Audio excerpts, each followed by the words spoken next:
Career స్టార్టింగ్‌లో కాస్త ఎర్లీగా చేసిన సినిమాల్లో నాకు బాగా నచ్చిన సినిమా, నేను థియేటర్‌లో చూసిన సినిమా 9 నెలలు అని చెప్పి ఒక సినిమా ఉంది సార్. దాంట్లో హీరో విక్రమ్ గారు.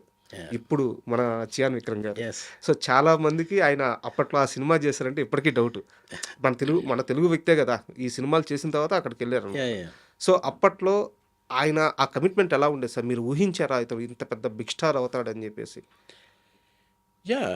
యాక్చువల్‌గా మేమిద్దరం బాగా క్లోజ్ ఫ్రెండ్స్. యాక్చువల్‌గా ఏంటంటే 'మెరుపు' చేసినప్పుడు అప్పట్లో హీరో, కెమెరామెన్ బాగా క్లోజ్‌గా ఉండేవారు. సార్ అవును. మీరు నేను బాగా క్లోజ్‌గా ఉండేవాడిని. విక్రమ్, నేను బాగా ఎరా అనే ఫ్రెండ్స్. ఓకే. అంత హ్మ్. అంటే ఈ సందర్భం సో, ఇద్దరం బాగా ఫ్రెండ్స్. సార్. ఏ సినిమా చూడాలన్నా సినిమా షూటింగ్ గ్యాప్‌లో ఇద్దరం వెళ్ళి ఇంగ్లీష్ పిక్చర్‌లు చూడటం. హ్మ్. హ్మ్. నేను అప్పట్లో డిజిటల్ మీటర్ తీసుకొస్తే విక్రమే తిప్పి తిప్పి చూపించాడు. "ఒరేయ్! ఇది ఎట్లా చేయాలిరా? ఎట్లా చెప్పాలిరా?" Hmm. Hmm. Hmm. So, we're like very close. 'Sethu' అని అప్పుడే సినిమా చేశాడు. సార్. పెద్ద నేషనల్ అవార్డ్ వచ్చింది. అవును. ఆ సినిమా చేసి దాని దాని రీల్స్ పట్టుకొని హైదరాబాద్‌కి తనే కార్ డ్రైవ్‌లో వచ్చి ఎవరికైనా చూపించాలి, నేను ఇలా యాక్ట్ చేస్తానని చెప్పి నా సందర్భాలు చాలా ఉన్నాయి. సో, నేను కృష్ణవంశీ గారి దగ్గరికి అతన్ని తీసుకుని వెళ్ళి, వంశీ చాలా మంచి ఆర్టిస్టు, ఇతనితో మనం హీరోగా చెయ్యి అని నేను అడిగిన సందర్భాలు కూడా ఉన్నాయి. సార్.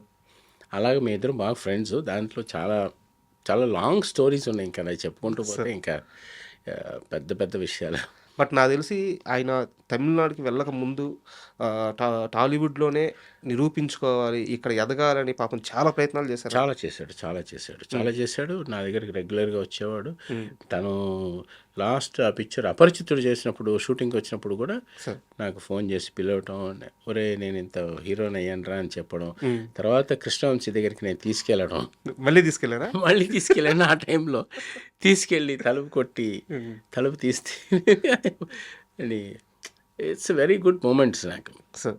ఏమన్నారు సార్ అప్పుడు మళ్ళీ కృష్ణవంశీ గారు? కృష్ణవంశీ గారు ఏంట్రా ఇట్లా ఇద్దరు వచ్చారు. నా ఫ్రెండ్ వంశీ అని చెప్పాను. హ్మ్. ఓరి నన్ను ఇది చేయకుండా అని చెప్పి మళ్ళీ అందరం కలిసి సార్. ఫ్రెండ్లీగా మాట్లాడి sir. It's very very good moments I have. Sir. Sir, Srinu Vaitla గారితో పరిచయం ఎలా ఏర్పడింది? సీను వైట్ల తొలి సినిమా Yeah, నీకోసం నీకోసంకి సినిమా మీరే సినిమాటోగ్రాఫరు. సో, ఏంటంటే అవార్డు కూడా ఆ సినిమాకి Yeah, వచ్చినట్టు ఉంది. వచ్చింది. తనకి వచ్చింది, నాకు అవును. వచ్చింది. సో, అది ఫస్ట్ అటెంప్ట్‌లోనే ఇద్దరు సక్సెస్ అయ్యారు. మంచి బాండింగ్ ఏర్పడింది. బట్ నేను విన్నది చెప్తున్నాను సార్. శ్రీను వైట్ల గారికి ఆ సినిమాకి ఇచ్చిన బడ్జెట్ చాలా చాలా చాలా తక్కువ. మీ సహకారం మరవలేనిది. తక్కువ బడ్జెట్ కాదు, నో బడ్జెట్ సినిమా. నో బడ్జెటా? No budget cinema.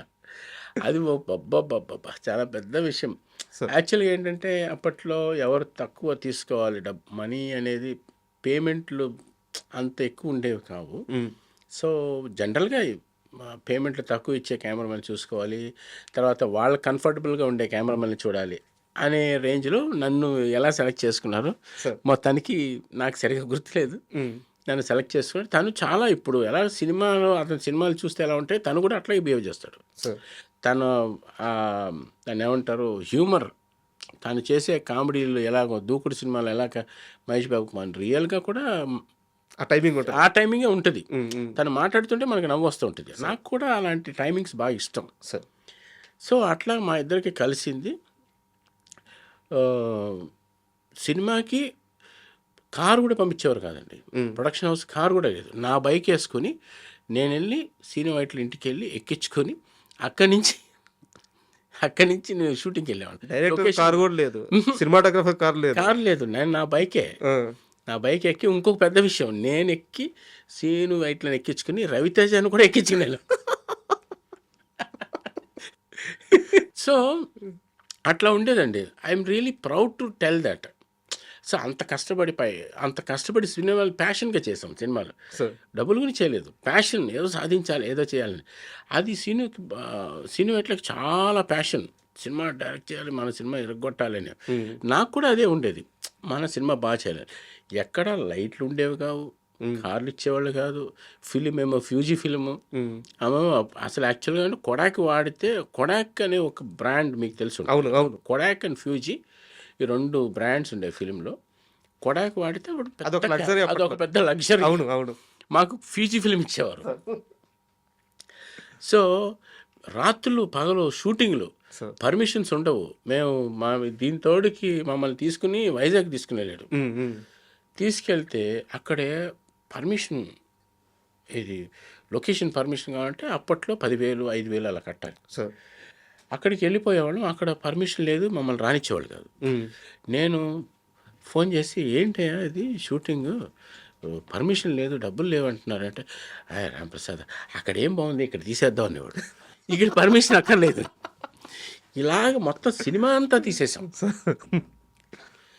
బట్ ఆ ప్యాషన్కు మరి అందుట్లోనే వెతికేవాళ్ళం. So when you see the film, ఆ లొకేషన్లోనే కాకుండా ఇక్కడ ఎలా తీయచ్చు, ముందు నాకు అది అలవాటు అయిపోయింది. సార్ నా లైఫ్ మొత్తం ఏదన్నా ఒక వెరీ మనకి నచ్చని ప్లేస్లో అయినా సరే దాంట్లో ఏది బాగుంటుందో అది పిక్ చేయాలి. అలా డిఫికల్టీస్ని బాగా గట్టిగా పట్టుకున్నాం. సార్ సో అది నాకు లైఫ్లో భలే యూస్ అయింది. ఏ లొకేషన్లో అయినా సరే I can see one nice point, nice location I can uh see. Block పట్టుకోగలం. ఆ బ్లాక్ పట్టుకోగలుగుతాం, వెతుకుతాం. మంచి లొకేషన్లో షార్ట్ తీయడం గొప్ప కాదు, సార్ మనకు ఉన్న దాంట్లో వెతికి దాన్ని పట్టుకుని తీయటం అనేది చాలా అదే కదా సార్ రియల్గా చాలా హైలైట్. అవును. అది నాకు లైఫ్ టీచ్ చేసింది. ఆ సినిమా స్లోగా, ఆ సినిమాని కాదండి, ప్రతి సినిమాలోనూ మనకి ఏదో ప్రాబ్లం ఉంటుంది. మనకి అన్ని లొకేషన్స్ నచ్చినవి దొరకవు. సార్ సో మనం నచ్చినట్టుగా మనం తీయగలగాలి, సార్ మనం దాన్ని వెతకాలి. అది సార్ సో ఆ వెతకడం అనేది నాకు లైఫ్ నేర్పించింది. ప్రతి సినిమా ఒక్కొక్క ఎక్స్పీరియన్స్. నీకోసం సినిమాకే ఏదో సెట్, పాత సెట్ ఉంటే సాంగ్ కూడా నీకోసం అది ఒక మంచి ఇన్సిడెంట్. యాక్చువల్గా చంద్రముఖి అని చంద్రలేఖ చంద్రలేఖ కృష్ణవంశీ వంశీ గారి మూవీ, కృష్ణవంశీ గారి మూవీ. నాగార్జున మన అన్నపూర్ణ స్టూడియో డౌన్లో, సార్ కింద డౌన్లో ఒక సెట్ వేశారు. వాళ్ళు బాగా బ్యూటిఫుల్గా తీశారు. అది రూయిన్ అయిపోయింది. రూయిన్ అయిపోయి ఇంక పాడైపోయింది. అన్నీ పడిపోయి, పిల్లర్స్ అన్ని పడిపోయి ఎలా ఉంటే అక్కడ మన సీనివైట్ల సేమ్ ఈ స్టైల్ ఉంటుంది కదా, హ్యూమర్గా ఉంటుంది. రాంప్రసాద్ అక్కడ బాగుంటుందయ్యా, ఇక్కడ తీద్దామయ్యా అని. అది చూడు, ఆ పాత పాడిపోయిన దాంట్లో ఒక కొత్తదనం పట్టుకుందామని. ఎందుకంటే డబ్బులు ఇవ్వకలేదు కదా. నేను నవ్వుకొని సరే అని చెప్పి అక్కడ షార్ట్స్ కంపోజ్ చేసి తీస్తే ఆ సినిమా, ఆ సాంగ్ చూసి నాకు మురారి సినిమా వచ్చింది. సార్ అది ఎంత పెద్ద మ్యాటర్ చూడండి, కరెక్ట్. అది ఎంత పెద్ద విషయం. నాకు మధ్యాహ్నం 2:00 ఫోన్ వచ్చింది. కృష్ణవంశీ గారు ఫోన్ చేశారు. ఫోన్ చేసి ఆ సాంగ్ నువ్వేనా తీసిందని. ఒక్కసారి ఆ సాంగ్ నా దగ్గర ఆ క్యాన్ తీసుకెళ్ళి వేయటానికి, ప్రాజెక్ట్ అన్నపూర్ణ స్టూడియోలో వేయటానికి నా దగ్గర డబ్బులు లేవు. ఏం పాట సార్ అది? నీకోసం అనే సాంగ్ ఉంది కదా, మహేశ్వరి. అవును అవును. ఆ సాంగు నన్ను చూపించమన్నాడు వంశీ గారు. నేను ఆ క్యాన్ పట్టుకొని అన్నపూర్ణ ప్రీవ్యూ థియేటర్కి వెళ్ళాను. అక్కడ ప్రీవ్యూ థియేటర్లో ఆయన చాలా పాత ఓల్డ్ మన ఆపరేటర్, ఆయన ఇప్పుడు కూడా ఉన్నాడు. బా ఆయన పేరేంటి గుర్తు రావట్లేదు. చాలా సీనియర్ టెక్నీషియను. ఆయన దగ్గరికి వెళ్ళి, భయ్యా ఈ క్యాను వేస్తారా ఒకసారి అంటే, ఇంత డబ్బులు అవుతాయమ్మా అన్న. సార్ అది సర్లే, నన్ను చూసి నన్ను బాగా పరిచయం. సరేలే నేను వేస్తాలే, నీకు ఎందుకు, నేను చూసుకుంటాను అంటే. ఆయన ఇప్పటికీ ఉన్నాడు. ఆయన అప్పుడు ఫ్లోర్ ఇన్ఛార్జిగా కింద 7 acresలో పనిచేస్తున్నారు. నేనంటే చాలా అభిమానం. ఆయన సరే ఫ్రీగా ఎవరికి చెప్పకుండా ప్రాజెక్ట్ చేస్తే వంశీ చూసి నాకు సినిమా ఇచ్చారండి. మురారి ఇచ్చారు. సో చూడండి ఎక్కడ ఉందో, ఎంత లైఫ్ చూసి. అంటే వర్క్ను ప్రేమిస్తే వచ్చే గౌరవం, అది వచ్చే అవకాశం అసలు